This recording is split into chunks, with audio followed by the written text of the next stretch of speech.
Hi there, welcome to Appy Chips YouTube channel. I am Ambajan and today we will learn how to install this app on Mac using Homebrew, which is also popularly known as simply Brew. But before we get started, let me answer some frequently asked questions first. To start with, what does a package manager like Homebrew does? Well, a package manager lets you install, uninstall or repair apps on your Mac. A package manager is very similar to App Store on macOS or Microsoft Store on Windows operating systems, except that a package manager uses commands that you type on Mac terminal to install or uninstall different programs. Some of the popular package managers for Mac include Homebrew, Nix, and Macports. And if you are coming from a Linux background, you will feel at home with Homebrew, especially if you have used package managers like apt, pacman, yum, etc. on Linux based operating systems. Next up, is it safe to install the Mac apps via Homebrew? Short answer, yes. In fact, Homebrew is the most popular and thus most widely used package manager on macOS. Moreover, Homebrew is a non-profit member of Software Freedom Conservancy Foundation, also known as SFC Foundation. Many other open source projects like Git, BusyBox, Samba, Wine are all part of this Software Freedom Conservancy organization. Also, you might be surprised to know that Homebrew is the most forked project on GitHub and it has the largest number of contributors on its GitHub repository. Many devs at organizations like Google, Apple, Dropbox, Stripe, etc. use Homebrew to set up different development environments on their MacBooks and iMacs. Next question.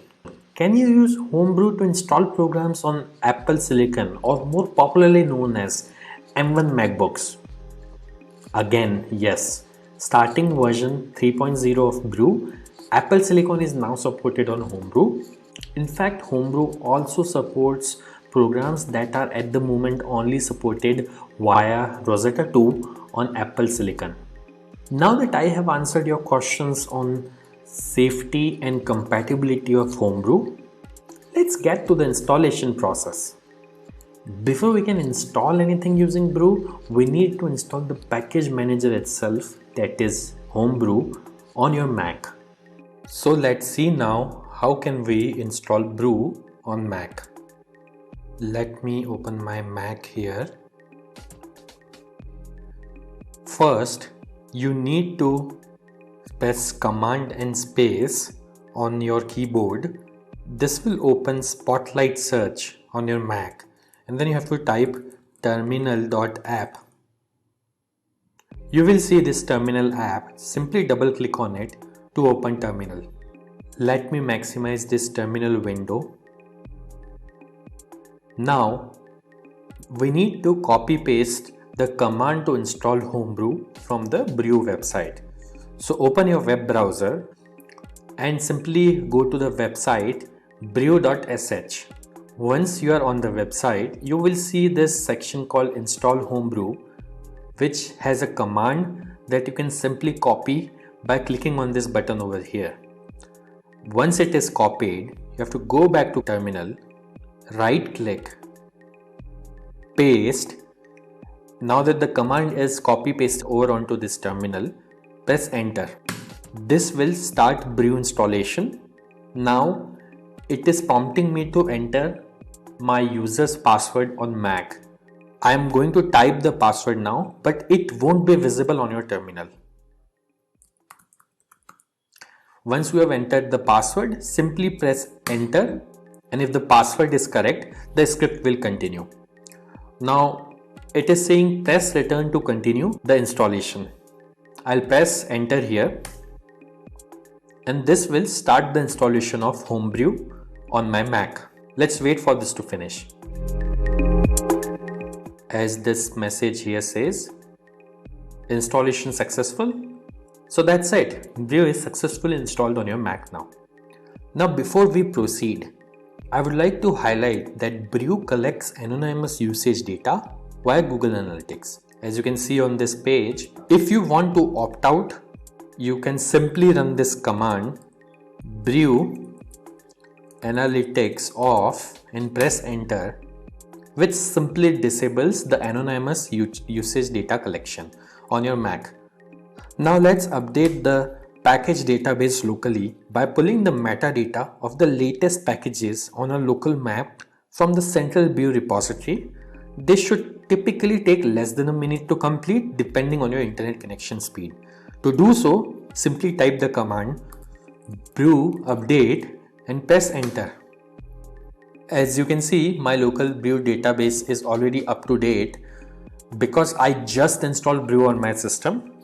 Now to install the app, let's run the brew install command. Mind you, if during installation, if you're prompted to enter a password, enter your Mac user's password to continue.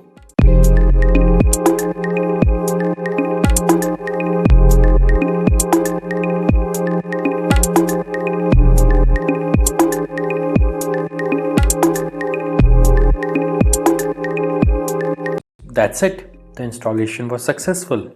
If this video was useful, don't forget to hit the like button. And if you faced any problems during the installation in this video, please leave a comment below and somebody from AppyChip team will reply back to you. If in future any app installed using brew stops working, then you can simply reinstall it using the command brew space reinstall space the name of the program. For example, I'll try to reinstall this program called Hello, which is already installed on my system. As you can see, it is downloading the program and it says reinstalling Hello, and now Hello is successfully installed. And if you want to uninstall any app installed using brew, simply run brew space uninstall space the name of the program. In this case, I will try to uninstall the program Hello, which is already installed on my system. As you can see, within a few seconds, it says the program is successfully uninstalled. Also, over time, brew might end up consuming disk space on your Mac as it keeps installers of the programs that you had installed on your hard disk in a cache directory.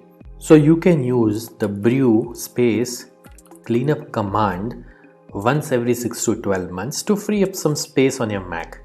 This command removes app installers and older versions of the packages only. It would not uninstall any of the apps that you have installed. As you can see, brew cleanup was successfully run on my system. So do subscribe to our channel as we have tutorials for installation of over 9,000 programs on Mac, which will come handy.